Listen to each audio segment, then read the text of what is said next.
1961 সালে স্থানীয় বিদ্যানুরাগী মানুষদের উদ্যোগে তৈরি হয় রঘুনাথপুর কলেজ। এই উদ্যোগের অগ্রভাগে ছিলেন শ্রী শ্যামাদাস চট্টোপাধ্যায়। পুরুলিয়া বরাকর রোডে জয়চণ্ডী পাহাড়ের কোল ঘেঁষে সুন্দর প্রাকৃতিক পরিমণ্ডলে অবস্থিত রঘুনাথপুর কলেজ। রেলপথ ও সড়কপথে আসানসোল ও আদ্রার সাথে সংযুক্ত রয়েছে রঘুনাথপুর। প্রায় 5,000 ছাত্রছাত্রী এই কলেজে প্রতি বছর পড়াশোনা করে। রয়েছেন অত্যন্ত মেধাবী ও দক্ষ 43 জন পূর্ণ সময়ের অধ্যাপক অধ্যাপিকা এবং আরও 41 জন সরকার পোষিত কলেজ শিক্ষক ও শিক্ষিকা।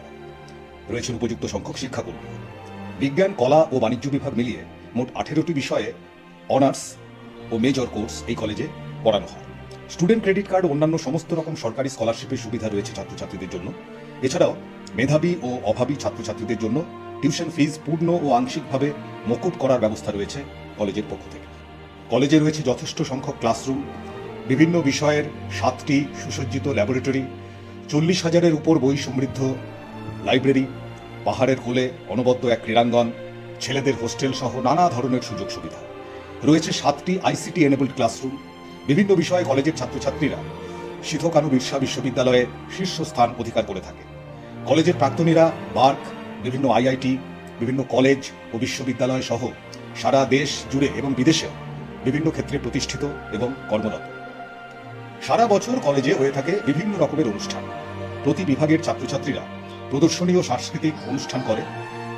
প্রতি মাসের 5 তারিখ পরিবেশ রক্ষার স্বার্থে কলেজে নো ভেহিকল ডে পালন করা হয়। ক্রীড়া ক্ষেত্রেও এই কলেজের ছাত্রছাত্রীদের সাফল্য অত্যন্ত কৃতিত্বের দাবি রাখে। কন্যাশ্রী, মক পার্লামেন্ট ইত্যাদিতেও রঘুনাথপুর কলেজের সাফল্য ঈর্ষণীয়। সারা বছর ধরে বিভিন্ন অ্যাড অন কোর্সের মাধ্যমে আধুনিকতম বিষয়গুলির সাথে পরিচিত করানো ও চর্চা করানো হয় ছাত্রছাত্রীদের।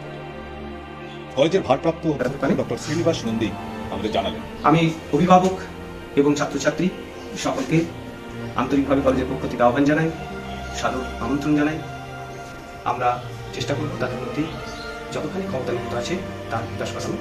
প্রত্যেককে আন্তরিক ধন্যবাদ এবং স্বাগত।